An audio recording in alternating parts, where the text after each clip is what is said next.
So the other day I was eating Chipotle in downtown Columbia, and for just a second I left my backpack and my laptop and everything sitting outside as I ran indoors and filled up my Diet Coke. As I was doing this, I kind of thought to myself, wow, I'm a really trusting person. I did shoot the girl at the table next to me a friendly look, but at the same time I have no reason to trust her. But I also have no reason to not trust her. I realized that this sort of mentality really mirrors the way I look at friendships as well. I'm very much a person where it's innocent until proven guilty, although I know that not all people are like this. I would consider myself a little bit of a skeptical person, not cynical, but I will usually trust somebody, but more so if they give me a reason to. So I don't know if that's just kind of intrinsically part of me, but I don't know, I questioned a lot of stuff growing up, and that's really helped me develop my own points of view.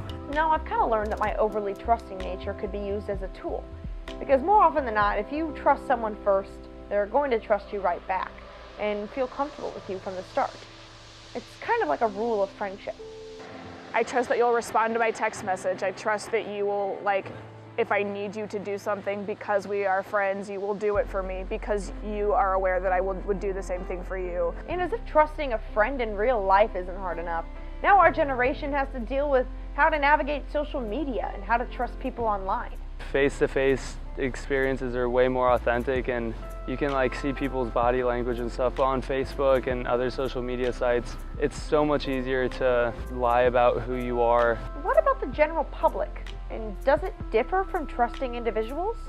In terms of trusting the public has they're not connected to you in any way. I think there are people that are better people for whatever reason. I think everyone's a little bit different. Of course, this trust in the public is very much dependent on where you are in the world. In Japan, children are often spotted riding the subway and running errands all alone with no parent in sight. This behavior may seem pretty individualistic, but it's actually quite dependent on social trust. These two ideas really do go hand in hand, but things are a lot different in Columbia, Missouri. I got home from work and I get out of my car and I heard this dude yelling and saying really horrible things, and I looked and it was a guy behind my house swinging a golf club at a woman. And so I immediately called 911, and there was 10 other people that walked by and just watched. So that made me not trust people around me if that same situation happened to me. The most powerful thing about trust is that it really forces you to see the humanity in other people. Other people walking around aren't just puppets. They all have brains, they all have hearts, and they all have a life of their own. Oh my gosh, it's not trendy to be misanthropic. It's just not. I think I understand people who want to be alone and are more comfortable alone. That is different from being oh, people are horrible. I only 5.5 people and they're all like me and we only hang out with each other because we also hate everyone else. I realize that trust is kind of like my superpower. When you trust, you're breaking down all barriers. Barriers between yourself and the world, and barriers separating yourself from other people. When you begin trusting, you quit hiding.